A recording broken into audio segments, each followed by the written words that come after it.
Mister الٹ پلٹ mister الٹ پلٹ اپنے بھتیجے وقار کے گھر رہنے آئے ہوئے تھے۔ ان کی اکثر باتیں الٹی ہوتی تھیں۔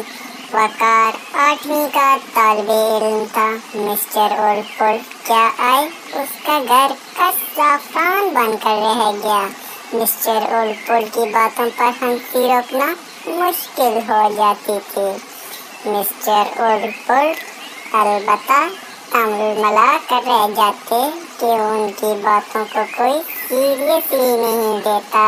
ایک روز انہوں نے وقار کو سوچوں میں گم دیکھا تو اس کے پاس چلے آئے۔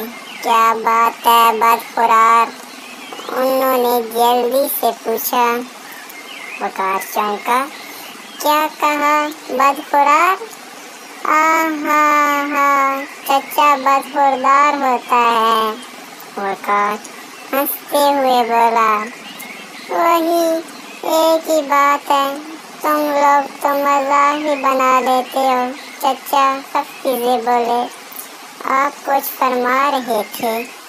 وقار نے مسکراتے ہوئے یاد دلایا۔ ہاں یاد ہے ہمیں۔ مسٹر الٹ پلٹ نے اسے گھورا۔ ہم پوچھ رہے تھے کہ بات کیا ہے، کیوں سوچوں میں گم بیٹھے ہو؟ وہ چچا میری سمجھ میں نہیں آ رہا ہے کہ کون سے مضمون کا انتخاب کروں۔ امی کہہ رہی ہے کمپیوٹر لو اور ابو کہہ رہا ہے حیاتیات کا مضمون لو۔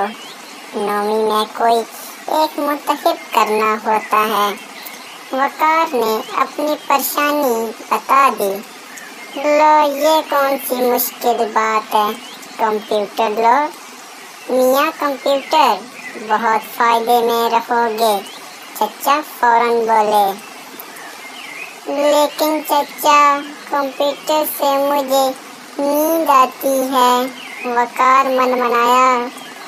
نیند آتی ہے؟ ارے کیسے طالب علم ہو تم، لڑکے تو کمپیوٹر ہی دیتے ہیں۔ ارے حیاتیات میں پودوں کا آپریشن کر کے کون سا گولڈ میڈل مل جائے گا، مسٹر الٹ پلٹ بنا گئے۔ لیکن چچا وہ دلچسپ مضمون ہے، کمپیوٹر کے بارے میں پڑھ کر دماغ خراب کرنے سے تو بہتر ہے، وقار نے تنگ ہو کر کہا۔